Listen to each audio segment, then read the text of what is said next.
Please accept my greetings and welcome to this exploration on this subject called Ayurveda.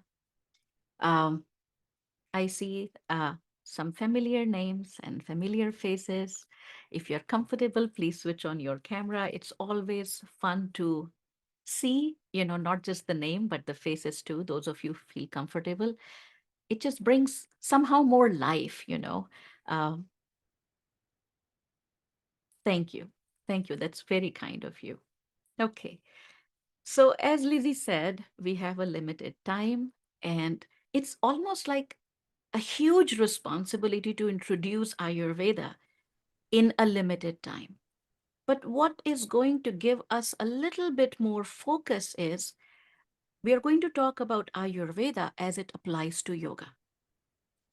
There are three things that I'm really keen on discussing today with all of you. One is, what is the meaning of Ayurveda? What is the understanding of Ayurveda beyond the idea of science of life or five element theory? These are some of the common ways in which Ayurveda is understood. But in my limited understanding and exploration, I would like to share with you what is a practical aspect of Ayurveda. How can we understand beyond the theoretical definitions? Two, what I would like to discuss with you is how and why it is important to integrate Ayurvedic principle in the yoga practice. Why it is important, why it is crucial, why it is non-negotiable, why it is one of the things that I find absolutely that creates a gap between what we study and learn about yoga and where we are uh, in it as an experience, and how Ayurvedic knowledge can fill the gap. And the third thing is that when you are practicing yoga, whatever you are practicing in yoga, what are the three things to keep in mind when you're practicing? So there is something that I hope you will take away, which is concrete, and you can start applying it um, right away or start thinking about it, because, it's all about the ability to start becoming curious. What kind of questions should we ask and how do we explore it? So let's start with the first thing. The first question is, what is Ayurveda beyond the static definition of science of life and five elements? Now, it may sound redundant, but I will go back to the word. The word Ayurveda, mostly or most of the time, the way it is explored is it's split into two parts, Ayu and Veda, where the first part, Ayu, comes from Ayush. And sometimes when I'll say the Sanskrit words, keep an eye in the chat. I will write those Sanskrit words so that there is no gap in understanding. So Ayush plus Veda. And Ayush comes from the word Ayu. And Ayu is a lot of time defined as lifetime or longevity. And Veda is defined as the wisdom. And what I'm going to share with you is a little bit of a different understanding, which comes from the understanding of the words itself instead of just finding synonyms. So the word last part, Veda, comes from vid, V-I-D, vid. And vid means to know. Not just to know as in intellectually know, but to realize or to experience. So this is important. It is not just the knowledge of, it's not just the science of, it's not just the wisdom of, it is the experiential understanding or realization.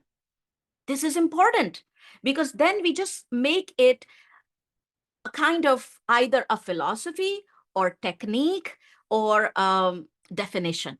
And it's beyond a scholarly approach, it's beyond a philosophical approach, and it's beyond a technical approach. It is that which you live. This is important. Does it make sense a little bit? Okay, now let's add the first part, Ayu. Now, Ayu, which is generally defined as life or longevity, actually, there are four kinds of Ayu that Ayurvedic texts talk about. What, what are the four kinds of Ayu? I'm going to write it in the chat and then I will discuss about it. So one is called Hit Ayu, where Hita, please keep an eye on the chat. I'm writing these terms in the chat. And those of you who will be watching it later, or if you are attending live stream and you will watch it again, know that the chat will be available and you can follow through the chat along with the talk, along with the video. So hita ayu, hita means that which is beneficial. Beneficial to whom? That kind of life which is beneficial to self, but not just self, not just selfish kind of life, that which is beneficial to others and which is beneficial in the environment, to the environment that we are living in. So that which is based on, in yoga, we talk about the yamas, that which is rooted in yamas, satya, the truthfulness, ahimsa, non-harm, non-hoarding, non-stealing. Those are the principles of hit ayu.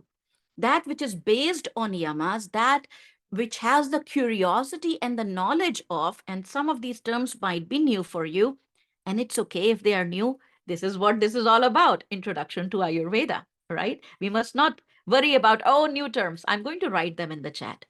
So a life where there is acknowledgement, curiosity, and contemplation on purushartha. What is purushartha? Dharma, artha, kama, moksha. These are considered to be the four principles that we must contemplate upon or think about. It's not necessary that we live our life in a perfect way, but what is important is that we strive for betterment, and we strive for the kind of betterment which is not just good for us, not just beneficial to us, but at the same time is beneficial to others who are around us and beneficial to the environment. So that wisdom and realization of that, hit ayu, is Ayurveda. In the same capacity, there is also ahita ayu. Now, I'm trying to write fast, but my computer is trying to autocorrect. Duh. Anyways, so ahita ayu means just the opposite of hit ayu, living a life with ignorance, which tends to be not beneficial to self, others, and environment. So this is a life that is rooted in ignorance, in avidya, in lack of knowledge, in lack of curiosity, in lack of striving for betterment. The third kind of ayu is called sukh ayu. And sukha, a lot of time, those of us who study yoga may have come across the word sukha. Sukha is commonly translated as happiness, and it is not just partial, but incomplete definition of the word sukha. The word sukha is made up of two parts, su and kha. Su means pleasant, pleasantness, benevolence, compassion, calmness, tranquility. Where? In kha. Kha means a space. Now, generally, when we talk about benevolence, the qualities of benevolence, kindness, pleasantness, tranquility, we are talking about heart, we are talking about mind. And in Ayurveda, there are three hearts that are considered important. So, sukha or pleasantness in three areas. What are these three areas? Again, are you ready? I'm going to write in the chat. So in three hearts, the pleasantness in three hearts, Shirohridaya, the heart, that is the brain, that is the mind, that is the thinking organ, that is the cognizing organ, that is the perception organ, that pleasantness in the lens with which we see, we hear, we smell, we taste, we think. The second heart is considered Urohridaya. Uro means, the word uro comes from uri, urmi, which means wave. The heart where there is waves, where there is ripples. So here we are talking about the physical heart, the emotional heart, so that which is in the chest region, so that which continuously creates waves and ripples, that which creates heartbeat, that which creates, which is a center of emotions. So urohridaya. So pleasantness in shirohridaya, pleasantness in urohridaya, and the third heart is pleasantness in Nabhi Hridaya. Nabhi means the navel. Here it means the gut, in the digestive system, in the internal organs. So If we explored a little bit more about the word Ayurveda, isn't it? It's not just a science of life or wisdom of life. We talked about what is the meaning of the word Veda, which comes from Vid, which means to know, which is what leads to the word Vidya, that is knowledge, that is discerning knowledge, that is clear knowledge, that which is the intuitive knowledge, that which is a combination of that which is born out of discernment, application, and intuition. So that vidya, which means embodied knowledge, realized knowledge. And then we talked about Ayu. Three kinds of Ayu we have already discussed. Hita Ayu, Ahita Ayu, Sukha Ayu, and then the fourth one is Dukha Ayu. A life where there is unpleasantness in these three regions, in these three hearts. The heart or the mind that is in the brain, the heart or the mind which is in the chest, the heart or the mind which is in the abdomen. That is one aspect of Ayurveda that is, I think, not generally explored. The second aspect of Ayurveda that I would like to share with you, which is beyond the definition of science of life and five elements, is Ayurveda is a part of Vedic wisdom. There are four ancient Vedic texts or revelations. One of them, Rig Veda, Yajur Veda, Atharva Veda, Samaveda. It is Atharva Veda, which is one of the ancient most text. And Vedas are not considered manuscripts or books. Why they are not considered compilations and manuscripts and books? Because there is no human author.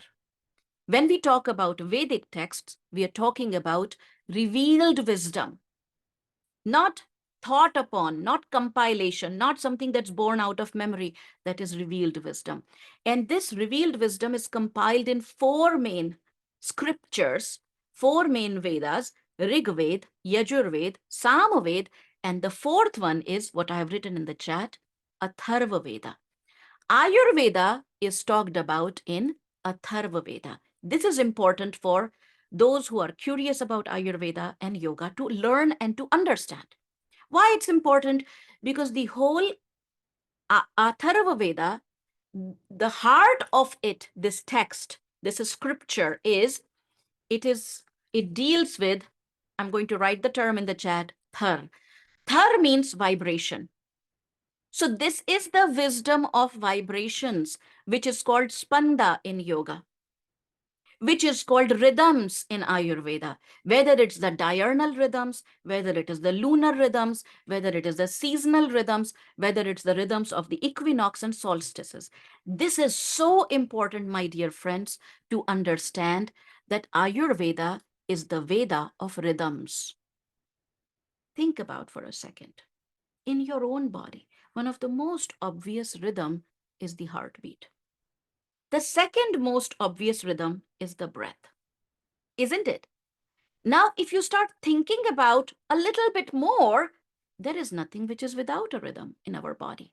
We don't just close our eyes, we also open them. The blinking of the eyes, the gulping. We don't just gulp water, there is also relaxation by the end. The opening and closing of the valves, the peristaltic movement, the muscles, muscular contractions and relaxations, the cycles of hunger and satiation, the cycles of sleep and waking up, the cycles of hormones, everything is a rhythm in our body. It is not just inhalation, it has to be paired with exhalation. If it is only inhalation, we are dead. If it's only exhalation not followed by inhalation, we are dead. This rhythm is really important. So remember, Ayurveda is the Veda or wisdom, embodied knowledge of rhythms.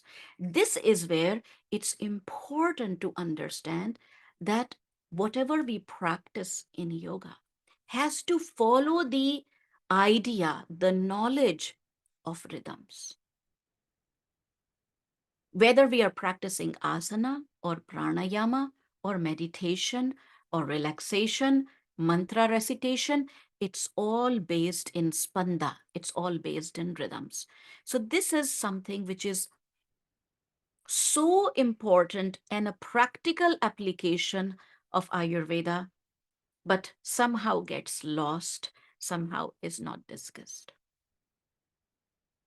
Hmm? The third thing that I would like to share about Ayurveda is that it is not sickness care, it is a complete health care. What does it mean?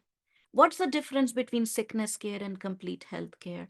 Sickness care is a reactive approach, that there is a sickness, there is a discomfort, there is a disease, and now I'm reacting, or now I am thinking about what should I do.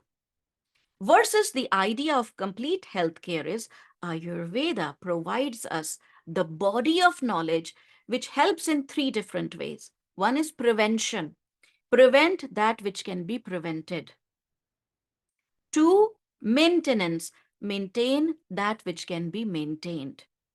And the last is heal that which cannot be prevented or that which could not have been maintained. But heal, not treat. Because there is an integration of mind and body. There is an understanding that physical body, pranic body, mental body, uh, emotional body, bliss body, spiritual body, that they work together.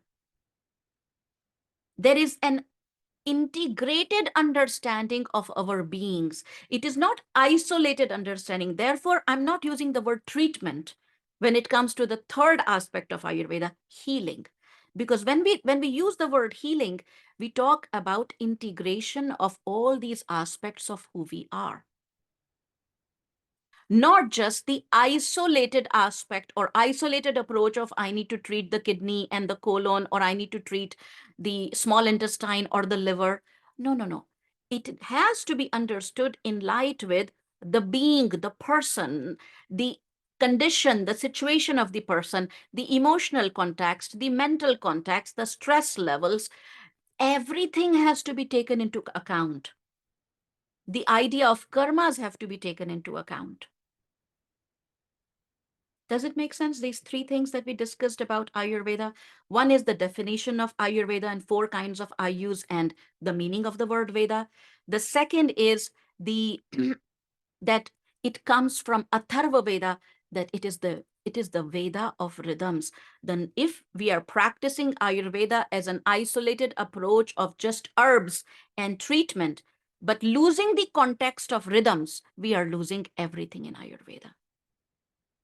These macrocosmic rhythms of day and night, of phases of the moon, of seasonal changes, of equinox and solstices, there is no way that this macro changes in the macrocosmic environment do not have an impact on this microcosmic being or microcosmic body.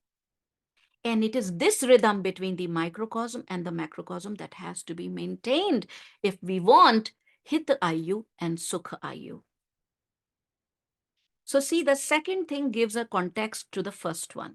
We learned about four kind of Ayus, the embodied wisdom. What is embodied wisdom? When you learn to see, to correlate, to observe the rhythms. The rhythms of dawn, midday, dusk, midnight. The rhythm of inhale, transition, exhale, transition. There is a clear connection between our breath and day and night, between our breath and the phases of the moon, between our breath and the seasonal changes. Our breath is almost a replica of the macrocosmic rhythms. And through this breath, we can calibrate along with the macrocosmic rhythms. So this second thing, the understanding of rhythms, the acknowledgement of rhythms, gives context to the knowledge that is four kinds of Ayu. And the third thing that we talked about is these are the why, through the knowledge of these rhythms, what are we trying to do? We are trying to prevent that which can be prevented, which is based on what are we doing on an everyday basis? When do we wake up? When do we go to bed? What are our first few activities right upon waking up? What are our last few activities before going to bed? What practices do we do which help in maintaining the health of the internal clock, the digestive system clock? What practices do we do that can help maintain the peripheral clock? That what is going on in the periphery, in the muscular body, in the skeletal body, in the nervous system body, and the brain rhythm, the sleep-wake cycles. So whether it is any kind of yoga practices, they will come in this category. What do we do on an everyday basis? What is our lifestyle? The second is the focus on diet. Now, Ayurveda is not a diet. Let's be very clear on that. Ayurveda is not a kind of diet. I am on Ayurvedic diet. This is an oxymoron. Ayurveda is diet principles. That is why the question of how do I apply it? I don't use turmeric in my diet and so on and so forth. Those questions become redundant because what you're applying is not turmeric to your food. What you're applying is Ayurvedic principles to your eating habits. Does it make sense so far? A little bit? The third thing, one is lifestyle, which includes all kinds of yoga practices. And your day, your waking up, your sleeping cycle, the practices that you do in the morning and the evening, the practices that you change as per the seasons, this is all lifestyle practices. Second is the diet principles, really important. And the third is the practices which bring a sense of sukha, that which bring a sense of ease, peace, relaxation, rest, sleep, meditation, shavasana, yoga nidra, all practices which are of composure, which are of consolidation.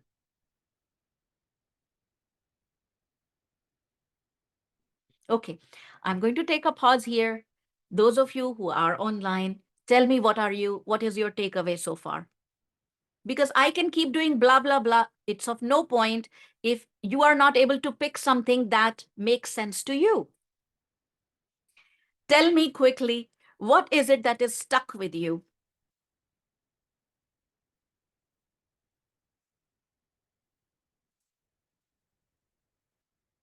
Can I speak?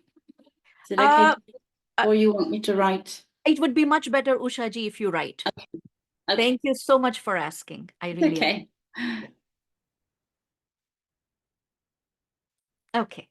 I see the answers in the chat, cycles, rhythms, all of the interview of it, rhythms, how Ayurveda is based on principles of rhythms and daily rituals, holistic approach, system for your whole being, breath and heart rhythms, knowledge of the rhythms, so much more and deep than knowledge of life.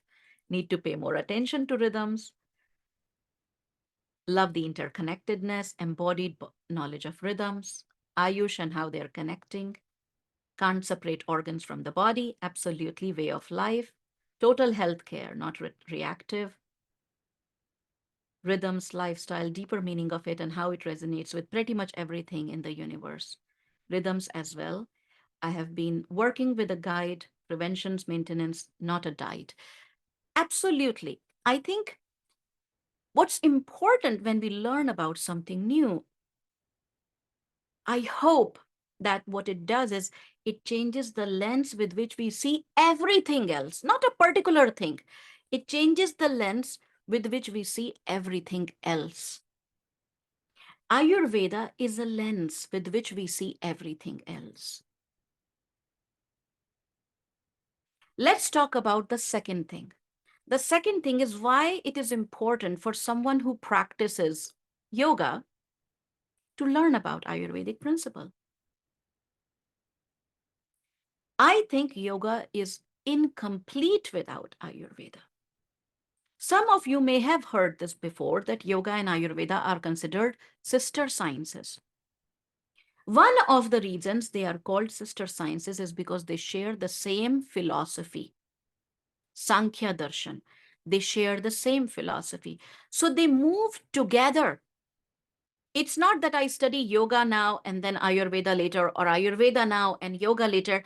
It is incomplete. It is the context. If you learn about Ayurveda, but don't learn about yoga, it's almost like you have a ton of tools, but you don't know what to do with it. You have a ton of knowledge, you have a ton of scholarly background, but you don't know what to do with it. When you learn only about yoga, you may learn about asanas and breathing practices and meditation, but how does it apply to the individual? That is missing. So they both give context to each other. That is why they are incomplete without the other. There's a tiny story. Are you ready for a tiny story? Once upon a time, it should begin with once upon a time, right? You all agree with that? Okay, at least this one starts with once upon a time. So once upon a time, an elephant was brought to a community, introduced to a community where no one ever even heard about the term elephant. No one knew because they never heard about the term elephant. They had no idea what an elephant looks like, feels like, what it is, what is it? So this elephant was brought into the community and kept in a place.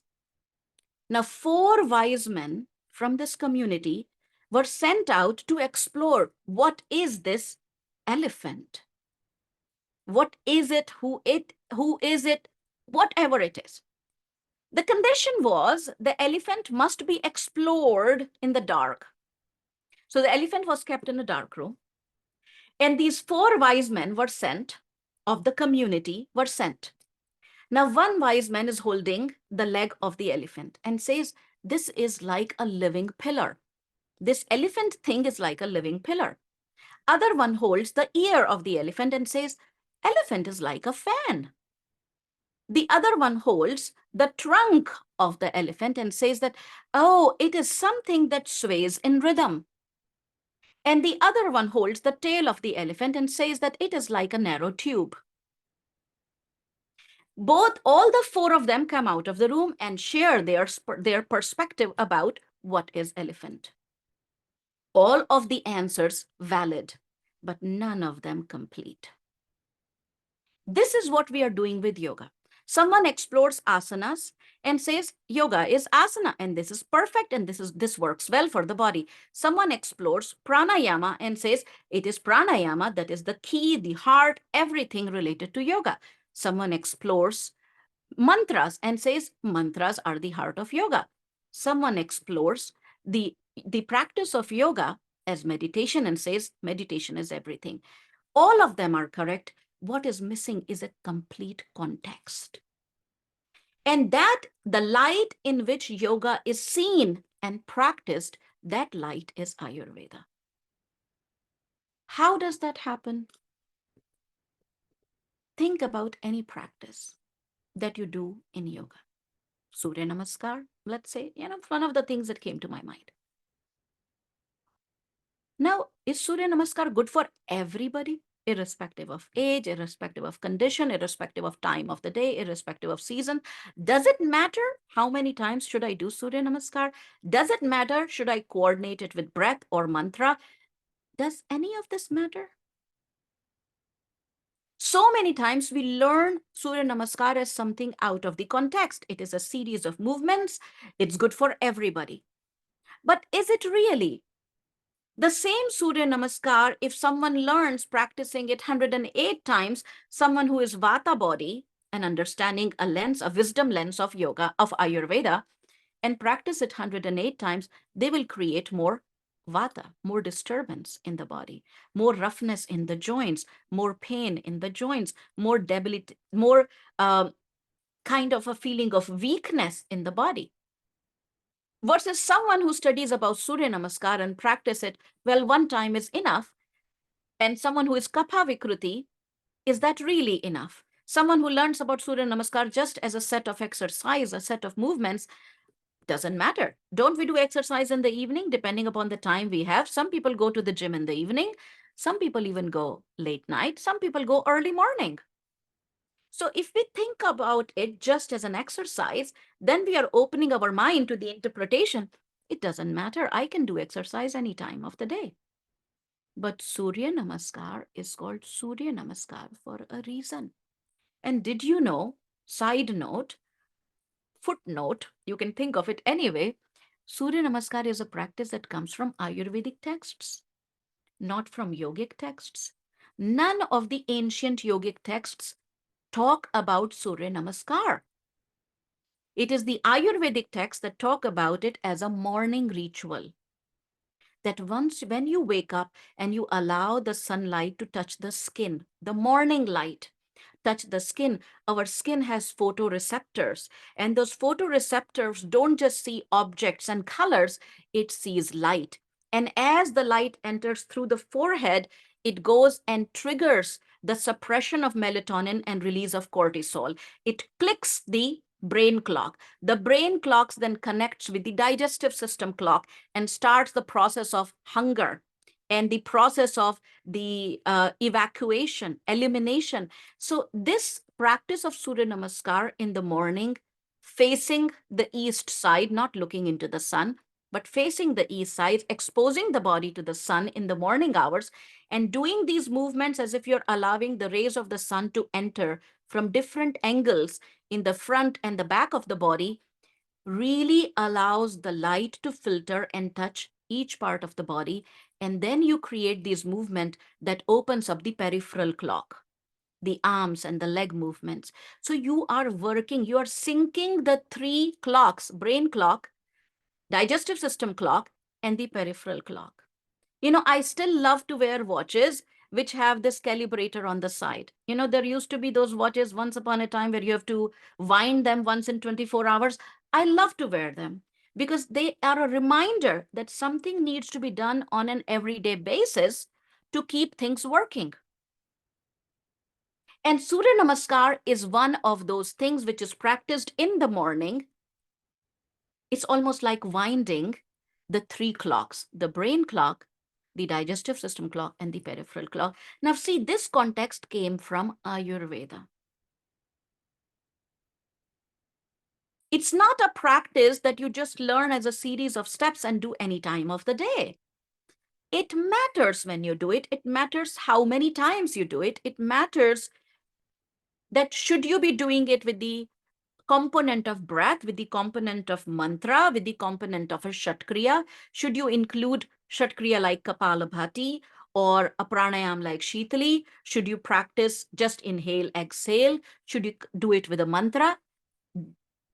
Now, there is a reason to these tools also. You don't just use it for the sake of creativity. You use a particular tool because that is what is going to be right for the individual. Ayurveda is a individualized, individually tailored approach. One thing does not apply to everybody. The power is not in the herb, the power is in the combination. Let me share something with you, which I will write in the chat, and give me a second.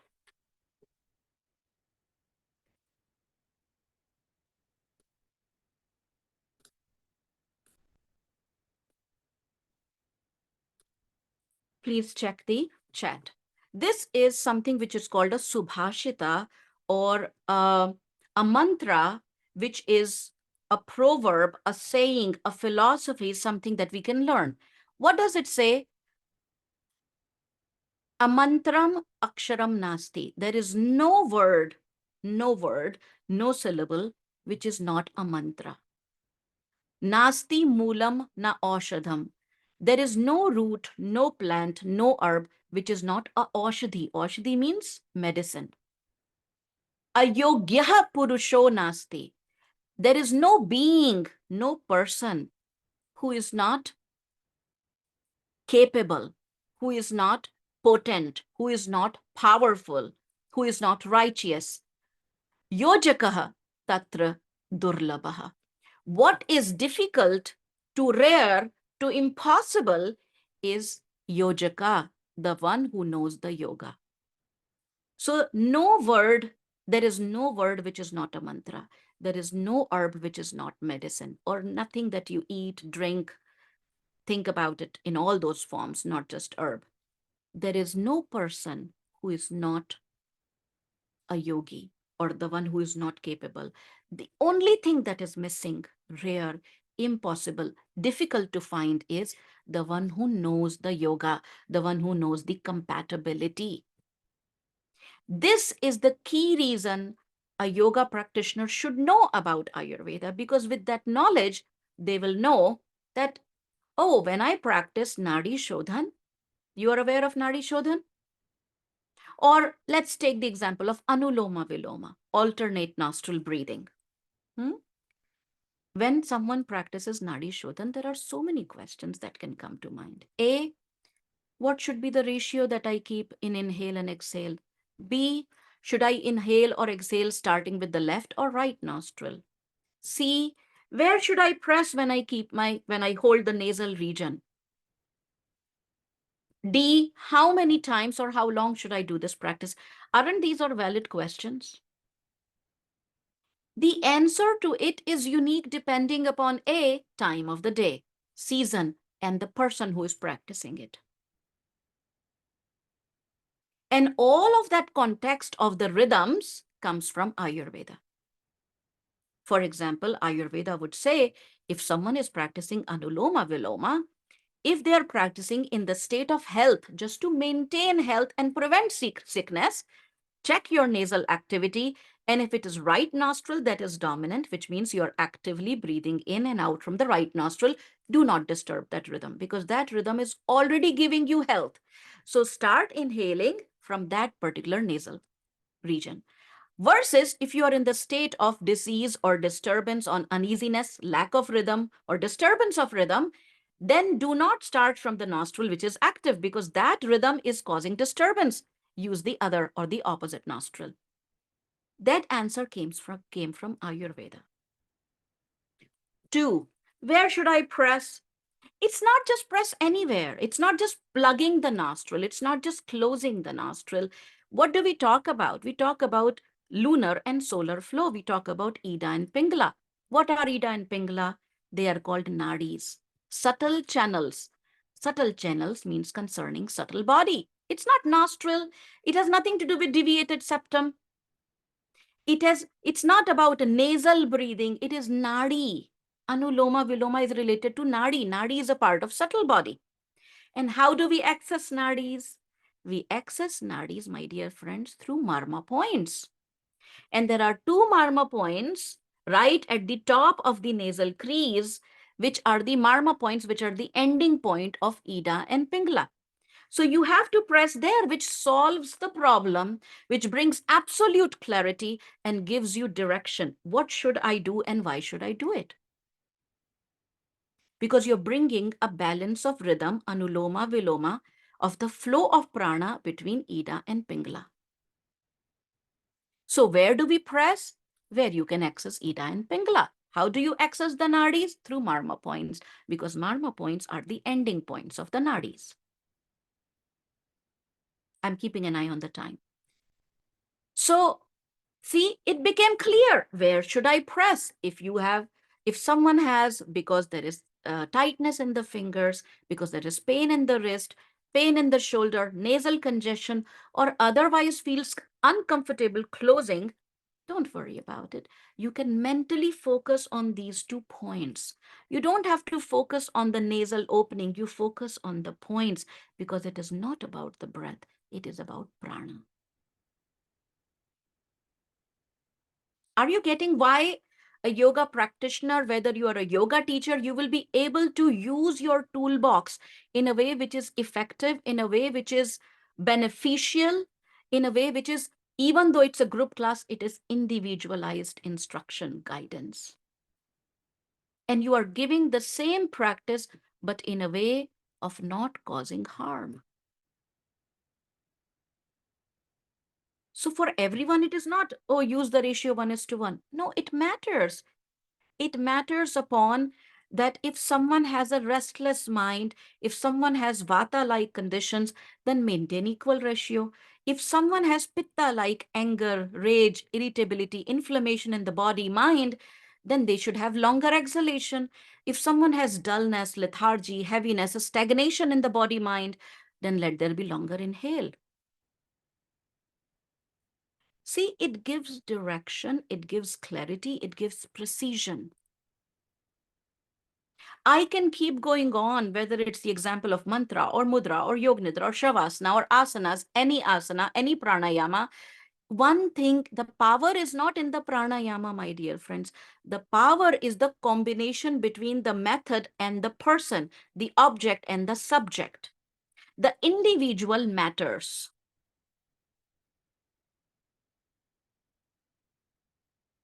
It is one thing that is absolutely missing, that I find missing as a knowledge base, as a foundation in yoga practitioners and teachers.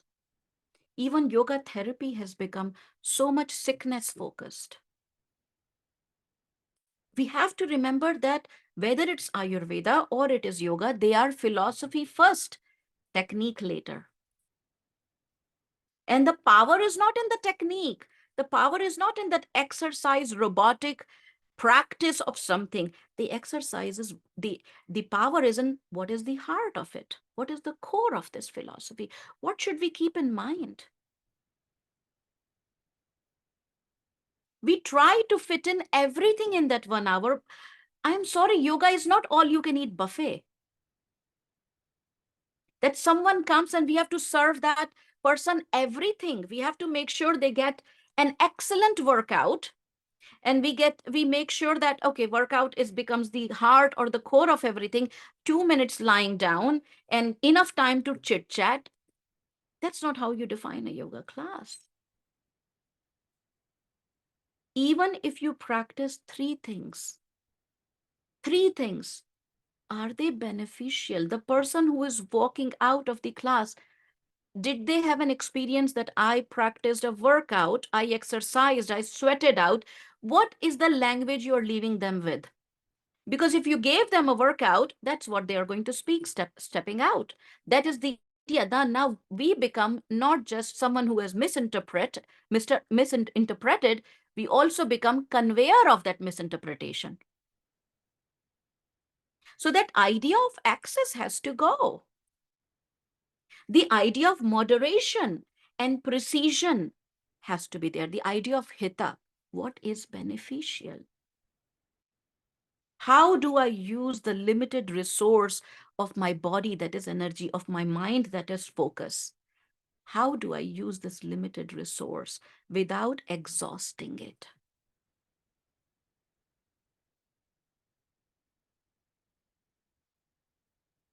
You see, I get very passionate.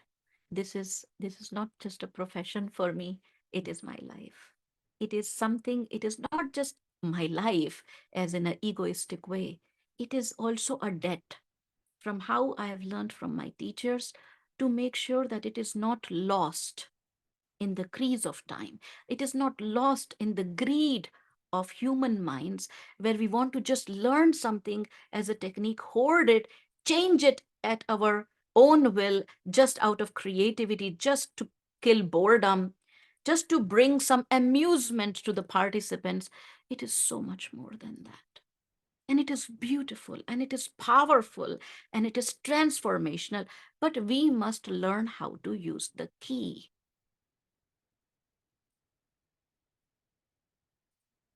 A lot of time, an example comes to my mind. I can have a pen, something that is designed as a pen, and I can scratch my head with it, right? We all have done that at some point. I can also tie my hairs with it, right? But I can also massage my hands with it. But really, is the pen designed for that? We are using yoga to scratch our heads, to calm our mental itch and greed. It's so much more than that. It has a power that we have not explored yet. And its power is unleashed through Ayurveda, through the knowledge of Ayurveda. Now, Ayurveda is a medical science. It's a philosophy, but it's also a medical science. But everyone does not need to become a doctor to benefit from the philosophy and basic knowledge of Ayurveda. There is an aspect of Ayurveda that is beneficial for every single person, no matter who they are, no matter where they live, no matter what is their age, no matter what is their condition. It is beneficial for everybody. That is the Ayurveda I urge, I hope, I wish that everyone explores, especially yoga teachers, whether you're practicing just for yourself or you're leading others, guiding others, instructing others, doesn't matter, or you're working one-to-one. That leads me to the third thing. 3 principles about Ayurveda which are very important in yoga. Are you ready? But let's take a pause and tell me, what have you added? We have to make a nice layered cake, tiramisu by the end. You have different layers of information. What is the new layer of information or something that you're going to think about? You shared the previous one. Now, after going through the second part, why Ayurveda is important for a yoga seeker, student, practitioner, teacher, therapist, what have you got out of it? Please write in the chat. I'm going to give you a minute.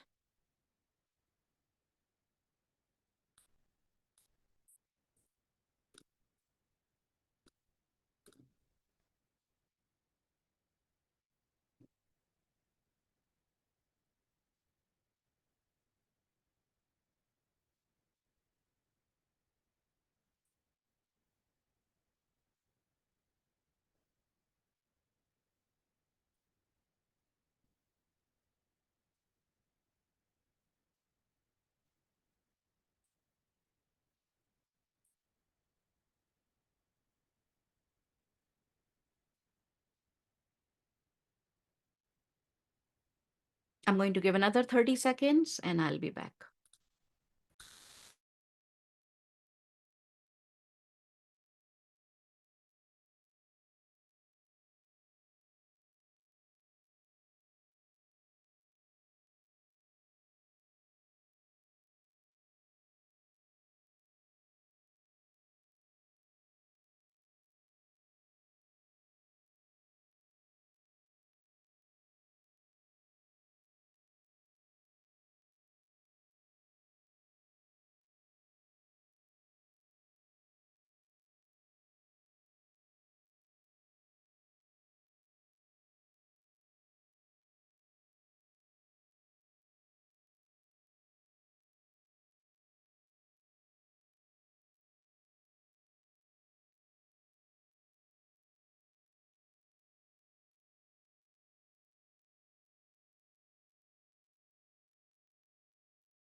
Okay, I see that a lot of comments are added here.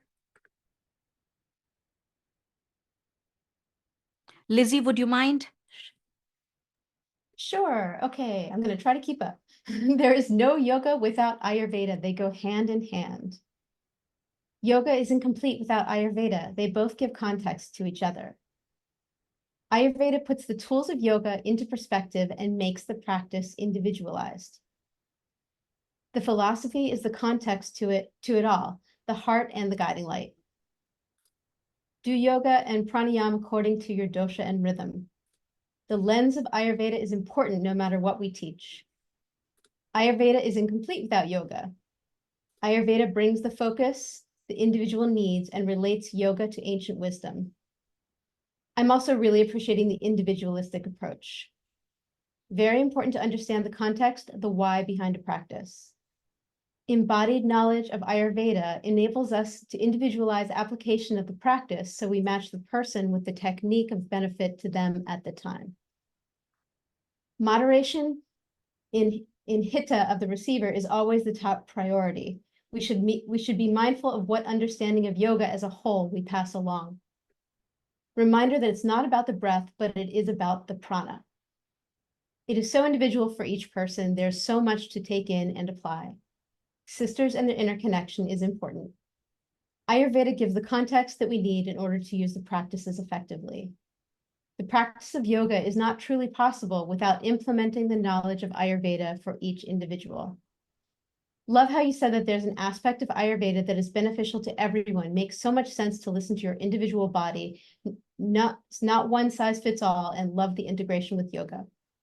Yoga and Ayurveda don't work in silos, but in an integral way. Also, I was taught the answer to most questions begin with, it depends. The Marma points make sense now about the Vishnu mudra we use for Nadi Shodhana. Wow, so beautifully deep and so much to acknowledge. Lifelong student I will be. Ayurveda helps our body and mind to reach higher potential in our yoga journey. Good one about Marma points. Ayurveda and yoga are going hand in hand with experience.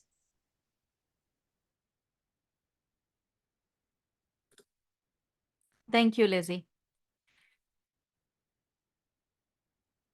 See, we cannot get the whole body of wisdom. It is huge, it is vast, it's endless. But we can catch the tail of it. Remember that elephant? We can catch the tail of it.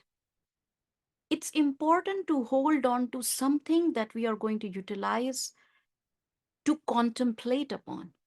Eventually, we have to think, because everything else otherwise becomes a dependency. Whether it's definition or technique, if we start thinking that the power is outside, the moment we think of it as it is outside in something, it becomes dependency. The power lies in those three hearts. Remember, the Shirohridaya, the Urohridaya, and the Nabhihridaya. The power lies within us, and that power is unleashed when we start thinking. We have to learn how to think. So we were talking about before the break, the third thing that I wish to share with you today in this intro to Ayurveda is Ayurveda as it applies to yoga. There are three important things we can keep in mind, or we can start keeping in mind. I'm going to write all the three things in the chat and then we will discuss.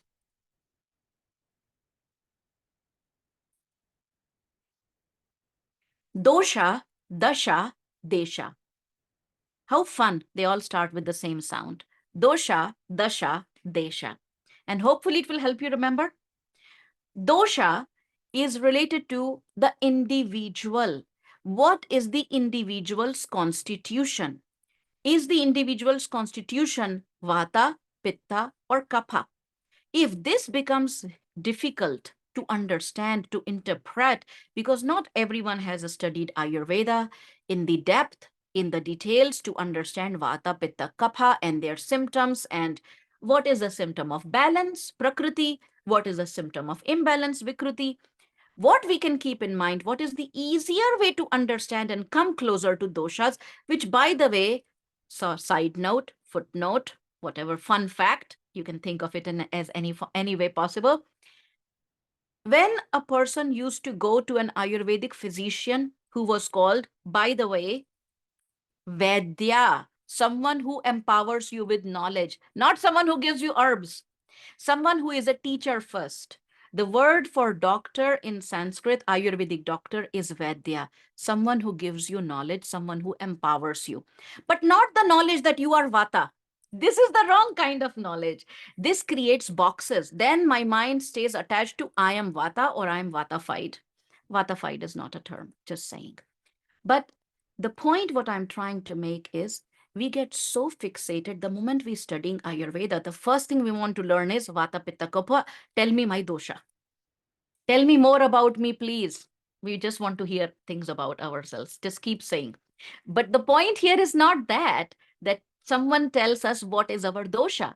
The point here is someone empowers us and educates us on how to understand what is balance and what is imbalance. So the language of doshas, my dear friends, is called the doshas. What are doshas? Doshas are nothing but composites of elements: earth, water, fire, air, ether. And earth is called earth because it has certain qualities, gunas. Earth is heavy, earth is solid, earth is dense, earth is cold, water is fluid, water is moist, water is flowing. Earth is a stagnant. They are called whatever they are called, earth, water, fire, air, ether, because of those qualities. Stay with me, I'm going somewhere. What is important for each one of us to know is to how to read those qualities which are called gunas, 10 pair of opposites.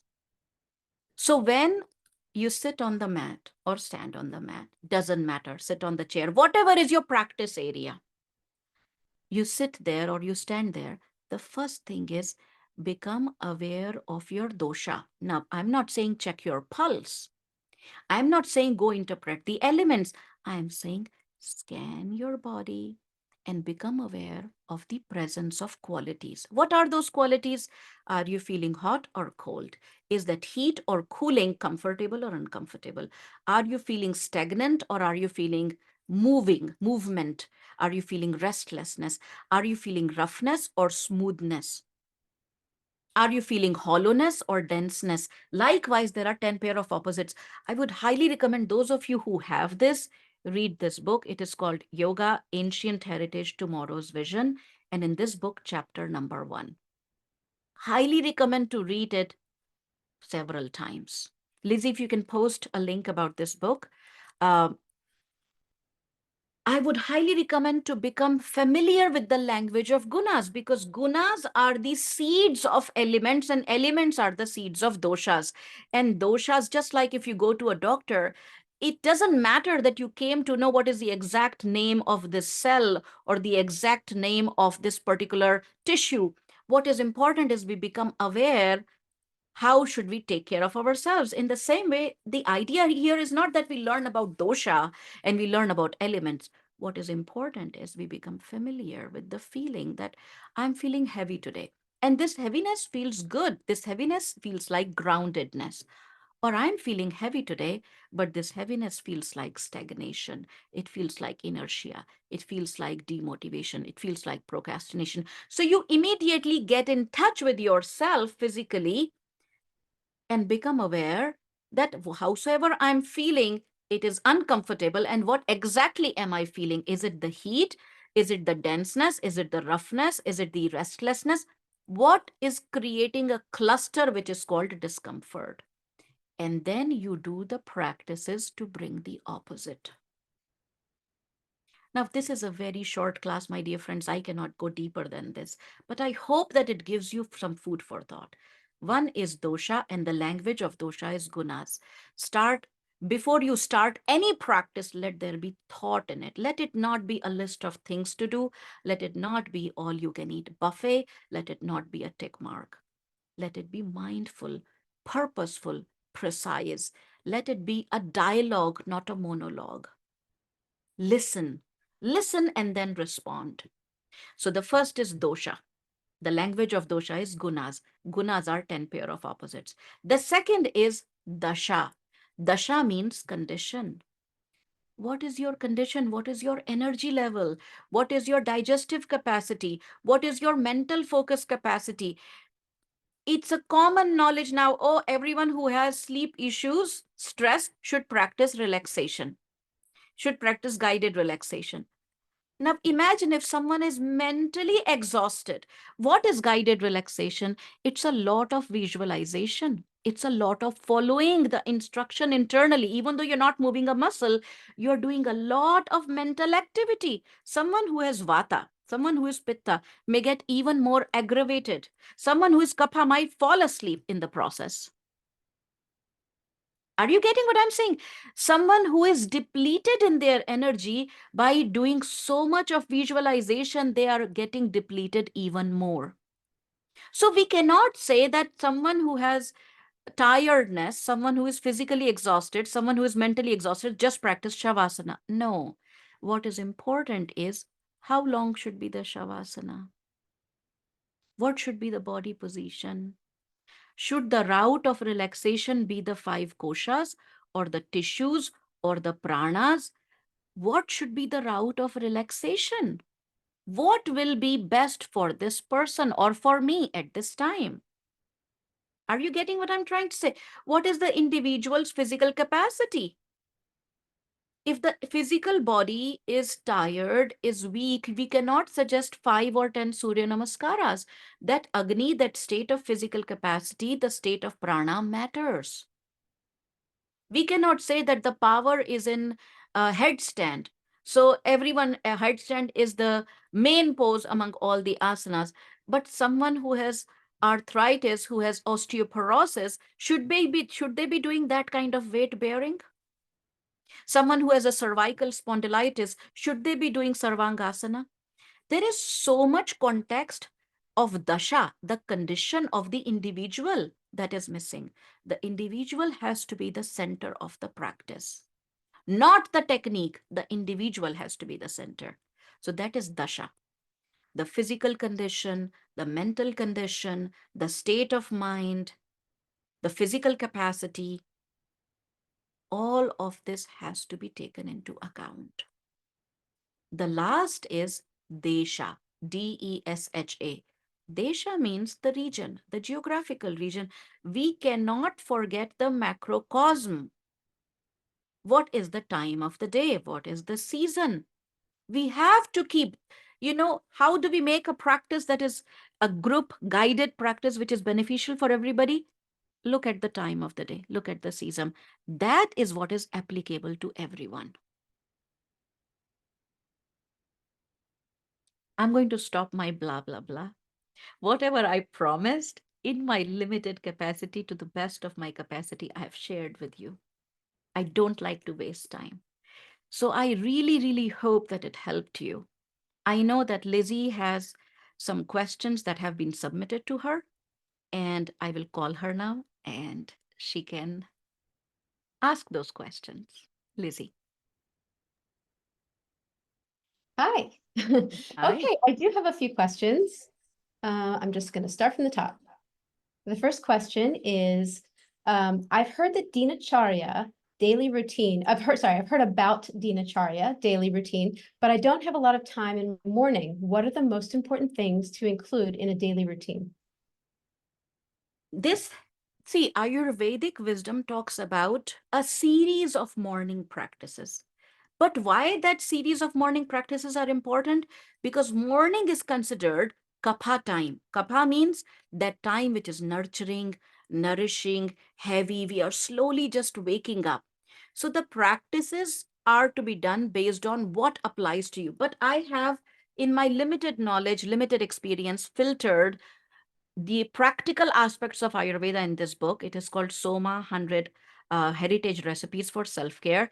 And the book begins with 10 practices, 5 morning and 5 evening practices, just 5 really, really simple practices that can be practiced hopefully by everyone and beneficial for everyone. So again, the time is limited. And I would say that even if 5 practices are limited, start with one.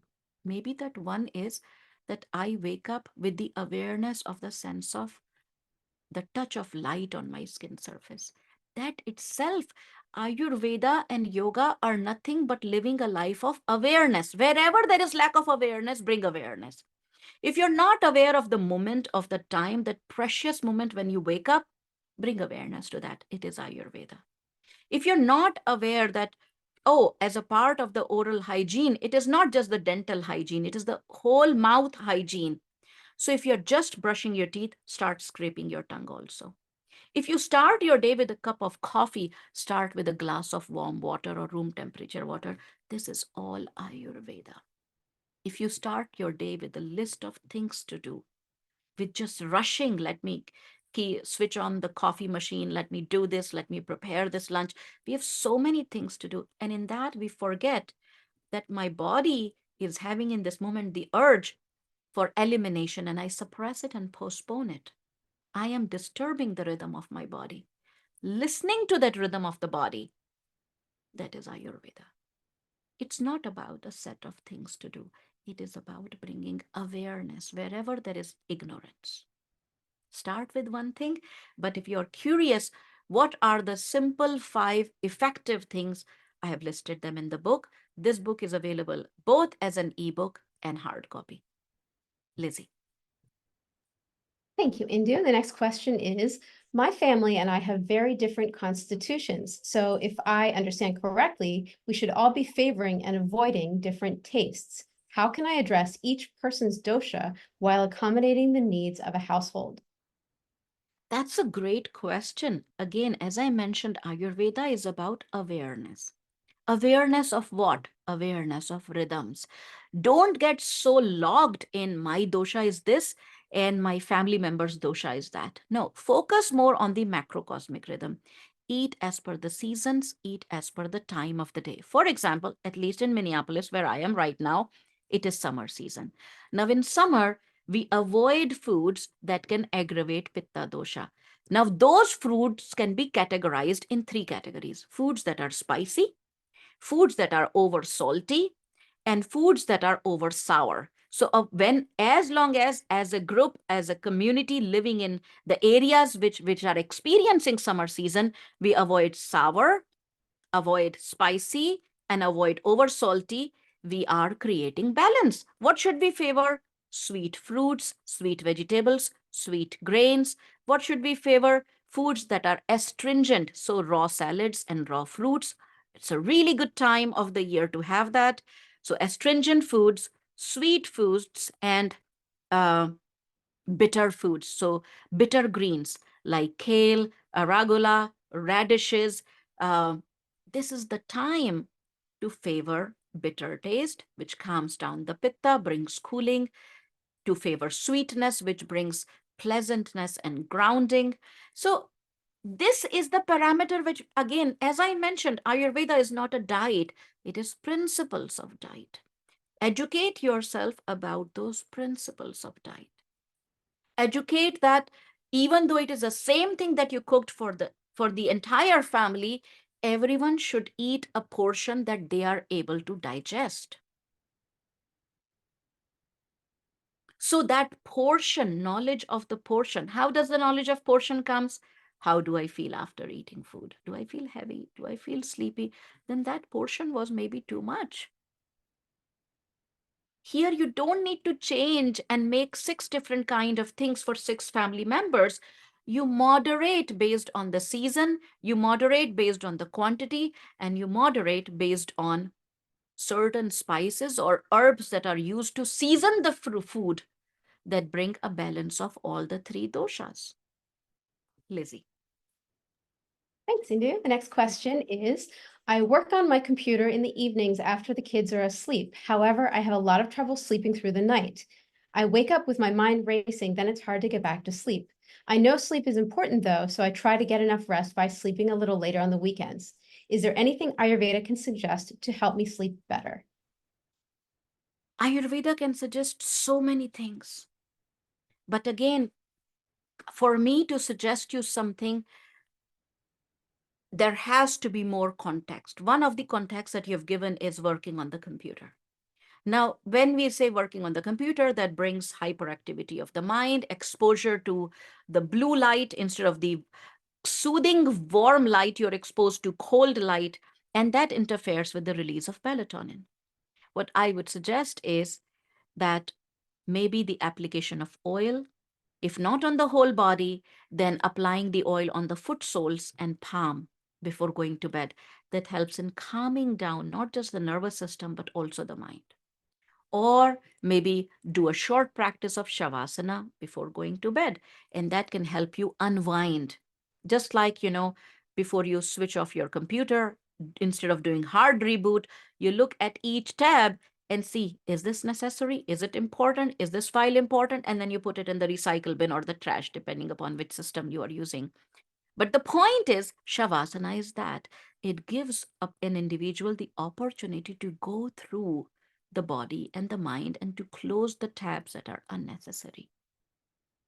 So working mind sometimes become hyperactive mind. We have to deal with hyperactivity, either with the application of oil in the foot soles or with, in Ayurveda, there is a practice called nasya, application of oil, ghee clarified butter, which is soothing, calming, relaxing, has a gurutva, which means heaviness, which is important in the nighttime. Apply ghee in the nasal opening, and that helps in calming down. Or practice shavasana. I can keep going on. It could also be drinking, for example, in summer, you take a cup of milk and you boil it with dates, those fresh, soft, juicy dates. And the dates have this cooling and heavy and grounding property. Or you can add date syrup to it and drink warm milk a half an hour before going to bed. And that helps in calming down the body and the mind and helps you fall asleep. So there are so many different varieties of practices you can do. I will point you out towards Soma 100 Heritage Recipes of Self-Care, because there it talks about yoga practices, mudras, home, home remedies, dinacharya, day routine, night routine practices. It's a combination of things that I've learned from my childhood up till now, from my gurus, from my teachers, from my family lineage. They're compiled together in this book. So there is a lot that you can explore there, even how to make a simple hair mask with aloe vera and coconut gel or cooling hair oil that can be really, really good to support sleep. Lizzie. Thanks, Indu. The next question is, why do you think Marma point knowledge is important to a yoga practitioner? I already gave you one example of Nadi Shodhan, Anuloma Viloma, because it gives us precision how to work, where to work. Take another example. How about we take another example? Are we aware of Cobra or Bhujangasana? Yeah, I see those of you whose screens are on, I see a nod that you're aware of Bhujangasana, which is Cobra position. Now, how is the knowledge of Marma points important here? My God, I can first of all keep going on, but I'm also looking at the time. One is when you practice Bhujanga Asana, it solves the question, where should I keep my hand? A lot of time I see people keep their hand right next to the shoulder. Sometimes the cue is keep next to the shoulder. Sometimes the cue is keep away from the shoulders. Sometimes it is just the cue is to keep the neck long. The right position, and I'll tell you why, to place the hand is, even if you're sitting right now, try along with me. Bring your hands by the side of the chest as if you're practicing Cobra. Now, instead of keeping the hands here, slide them down by the side of the chest, right the center of the chest.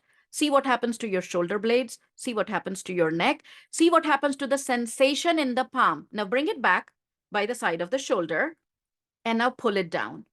Pay attention to the sensation in your palm. How the sensation comes right in the center of the palm. Try it again. Don't just follow blindly what I'm saying. Bring it down. It's as if all the 5 fingers are being pulled to the center. This is a marma point, which is connected to all the 72,000 nadis. A marma point which allows the flow of prana in all the 72,000 nadis. But in this case, specifically where? From here, the energy, if you pull the hands here, you will see that the second place where you feel this kind of gathering is the armpit. The third place where you feel is the behind the shoulder blade. Underneath each shoulder blade is another marma point, which is called the marma of courage. And when we are practicing Bhujangasana, we are not lifting our body all the way up as much as we can. I do not know of any cobra with arms. Do you? So why are we using arms and the strength of the arms to rise all the way up, and the one who rises all the way up is a bigger snake than the rest of? It's not about that. The idea is you bring the weight on the nabhi. Remember nabhi hridaya, the third heart is the navel, digestive system. The weight is to come on the navel, which is a marma point, from where the prana rises. And because the marma of courage is open, automatically the prana rises and goes up in the center of the eyebrows, which is another marma point connected to third eye chakra. So marma, the navel is called the palace of jewels, Manipur chakra, the palace of jewels, a place where we hold the jewels of the subconscious gatherings, realizations, which are deeply embedded and almost even lost there. So with Bhujangasana, we are lifting that knowledge up and bringing it to our conscious awareness, insight. That is Bhujangasana, and gathering all the prana of the body. So the rivers of prana open up, the marma of courage opens up, and the prana flows from nabhi to the agya chakra. That deep-seated, forgotten knowledge becomes insight. That is what is digging into the palace of jewels. That is what is Bhujanga Asana. I mean, I can explain you in another way too, where even the word bhujanga, the word why this asana is called bhujanga is because these marma points have a name. And their names are bhajaga, bhujanga. The names of these marma points are that.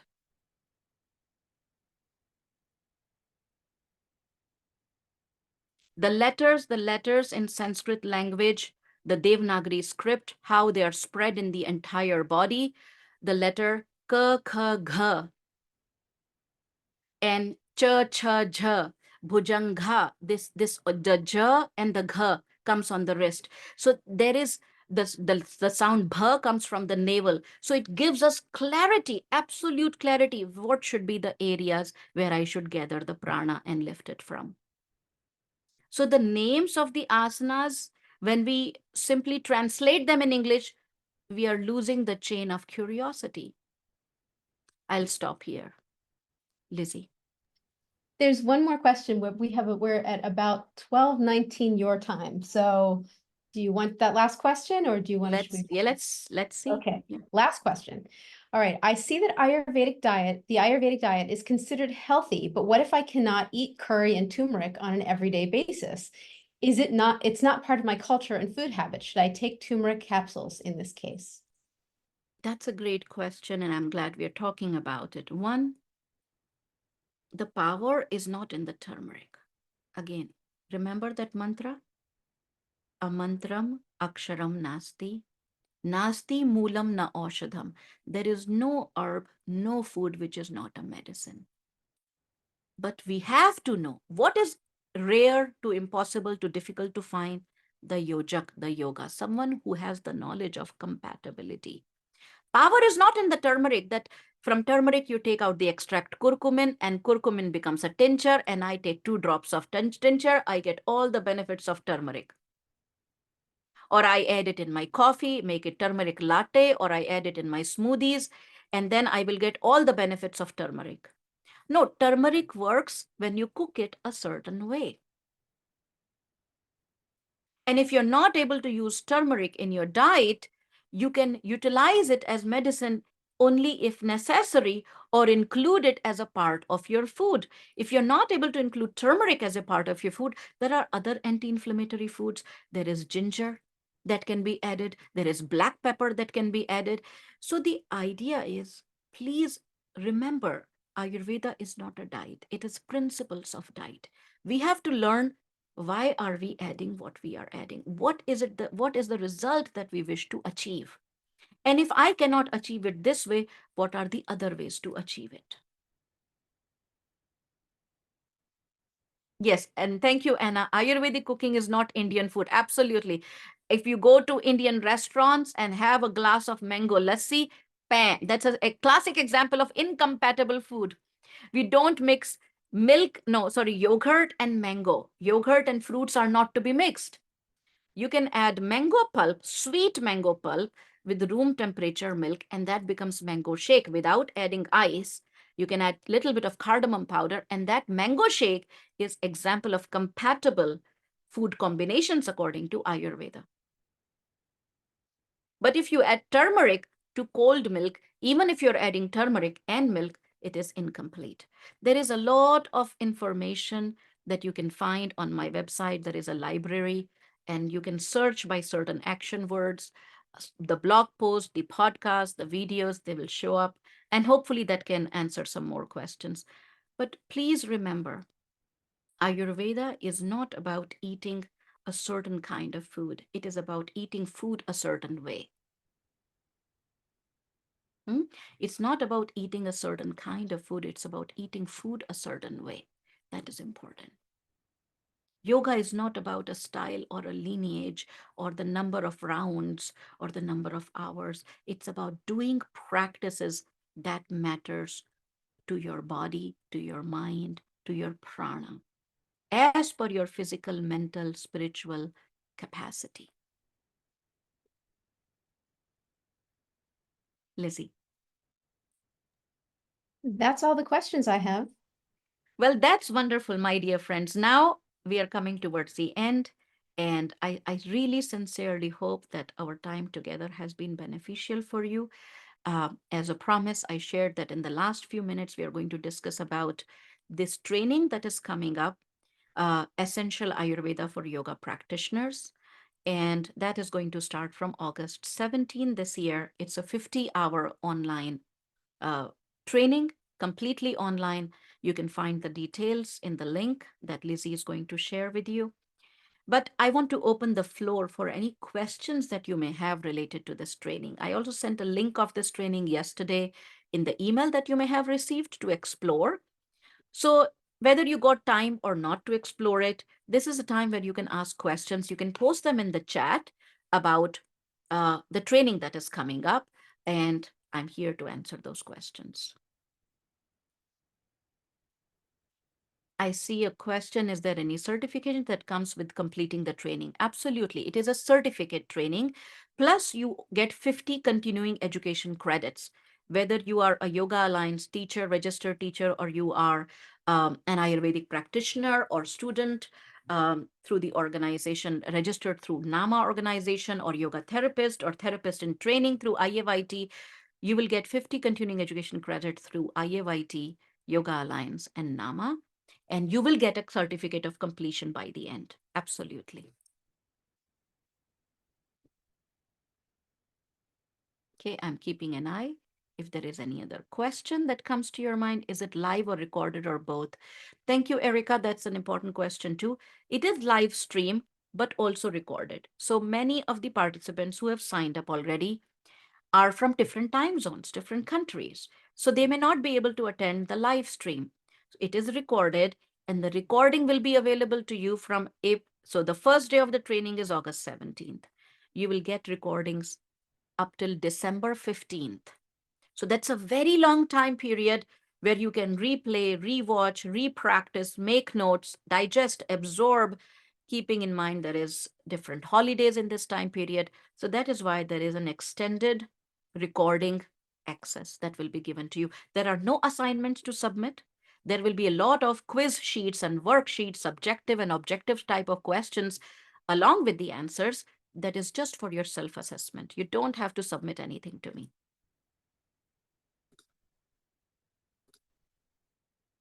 I see a question. Will the training equip us to practice the learnings in a yoga class we teach? Absolutely. That's what it is about. Essential, non-negotiable, practical Ayurveda for yoga practitioner. Whether the practitioner here means you practicing for yourself, or practitioner is a teacher or instructor or a therapist. Absolutely. This training is a part of certain yoga therapy programs. And this training equips you to with knowledge that you can utilize in group situation or an individual situation. If you want to work one-on-one with someone with your yogic knowledge, how to give guidance through the lens of Ayurveda, whether it's building up a plan with daily routine, being able to understand what are some of the diet red flags in the person that is contributing to the imbalance. How do I use asanas, pranayamas, the knowledge of seasonal routines? You will be able to do that. In fact, you will have a webinar, a 3-hour webinar dedicated to case history taking, where there will be a person joining the webinar, and you will see the interaction, how I ask questions and then create a program and give to the person. So you will be able to witness that case history taking too. Okay.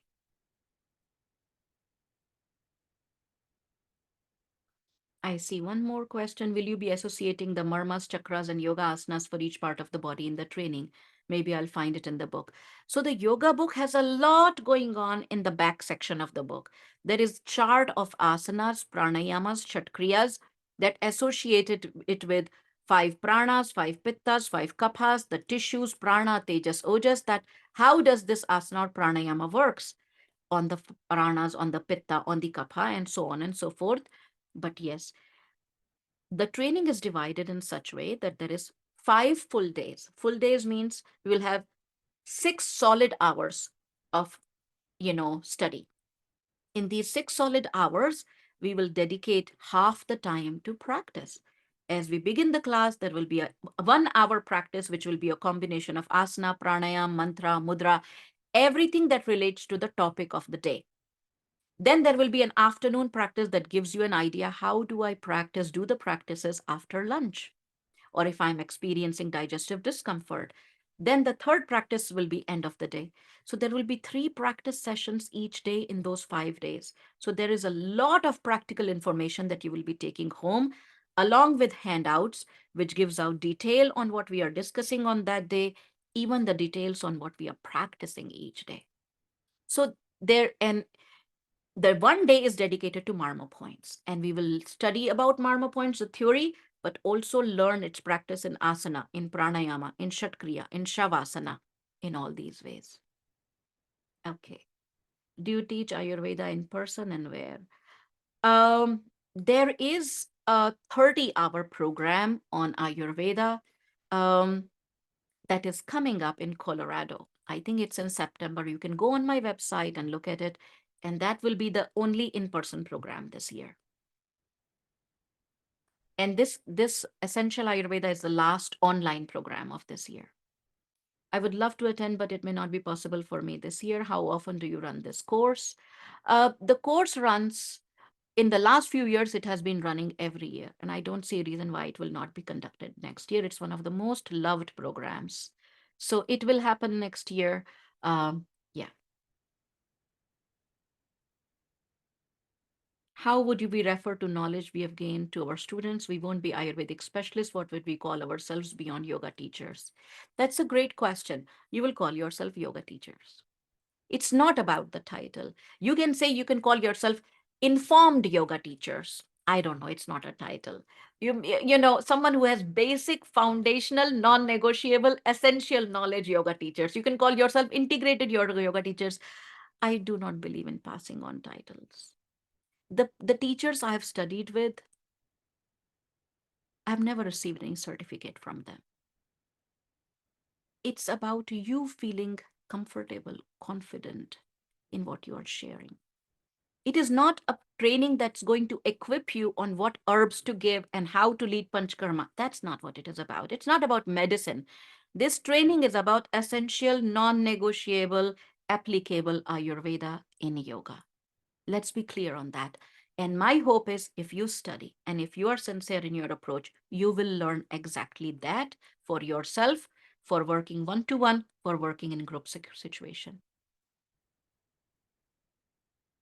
What's the time zone for this training? It will be held in Central Time Zone. The 5-day classes will be 10 a.m. to 6 p.m. You can convert it in your time zone. There is right now early bird going on until July 17th.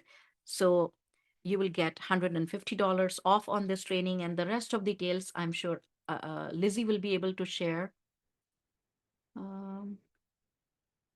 Yes, I'm seeing if there is any other question that is left.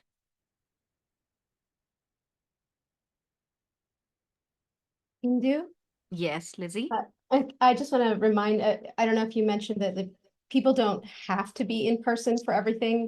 They can be watching, they can watch the replays. I know it's not ideal, but in some cases, it's a pretty long stretch of time. It's beginning August 17th and going all the way through November 12th, because basically there are 2 weekends and 1 day that make up the 5-day session. And then there are the 7 webinars of 3 hours each. And the webinars span from September 24th through November 12th. So it's not critical to appear in person for the participants. So yes, you don't have to attend the live stream, and you can absolutely do the entire training through replay if you would like. One more thing which is important I would like to point out is, even if you're not able to attend the live stream, you can still submit your questions. As long as it is in the duration of the training, an email address will be provided, and you can send your questions to that email address, and they will be included to the best of capacity in the next webinar or in the next class. So you will not be excluded just because you're watching the replay. You will not be excluded from the Sangha. You are a part of the Sangha. Okay, Lizzie, would you like to give us some reminders about the training and about anything else that I may have missed? Sure. So just to wrap up, it is a 50-hour essential Ayurveda for yoga practitioners. The link is in the chat. It's also available at yogsadhana.com. The early bird is through July 17th, so it's really not that much more time, but definitely worth checking out. There's an Indian resident discount. So if you are living in India, there's a 50% discount. If you'd like to do installment payments, you can email Agota. I put that email in there, but it is info@yogsadhana.com. You can also just, go through the website and use the message box there as well. It begins August 17th, and there are 2 weekends and 1 day plus, and that's the 5-day part. And then there's going to be the 3-hour webinars. And you can see all the details when you go to yogsadhana.com and look at that particular class at the link I put in there. And it tells you all about what each webinar is going to entail. And also the replay is available through December 15th. So lots of time to redo the practices, to go listen to the parts that were sort of confusing. Indu breaks it up really nicely when she has her replays, because you can just go in and do the practice. You can just go in and listen to the Q&A. There are Q&As twice a day, every day for the 5-day sessions. And as Indu said, you can email your question between sessions if you're not attending, or if you are attending and you think of a question. So there's lots and lots and lots and lots of good information. Also, Indu didn't mention, but she gives these amazing handouts. So you have a lot, like this amazing packet of paper. And in that packet, you're also going to have more references to things. So there's lots of further reading to studies and to practices and links to things. So it's just so much that, you'll be glad to have that much time to absorb all of this information. So I hope that helps. Thanks everybody for joining, and thank you, Indu. Thank you, Lizzie. I just see last 2 questions here. There seems to be a few requirements, book, marma sticks. Yes, please look into it. There are some things which are recommended and some things which are required. They would be really, really helpful to have. Is this included in your yoga therapist program? I do not have any yoga therapist program. I collaborate, I just visit as a visiting faculty in some yoga therapy programs, but there also it's not the full 50-hour training. It's just 30 hours. It's just the 5 days. Okay. Okay, my dear friends. I tried to fulfill my promise, whatever was there as a part of this intro to Ayurveda. I really, really appreciate your time, your energy, your curiosity, your sincerity, and I wish you the very best. If we do not meet again, I am so content that we met, and I wish that you keep applying this knowledge and lead through the light of knowledge. See the entire elephant, not just the tail or the trunk, and don't just use yoga for scratching the head. It is so much more powerful than that. My good wishes to you. Keep practicing, keep sharing, keep learning, keep unlearning, and that's all. Thank you so much.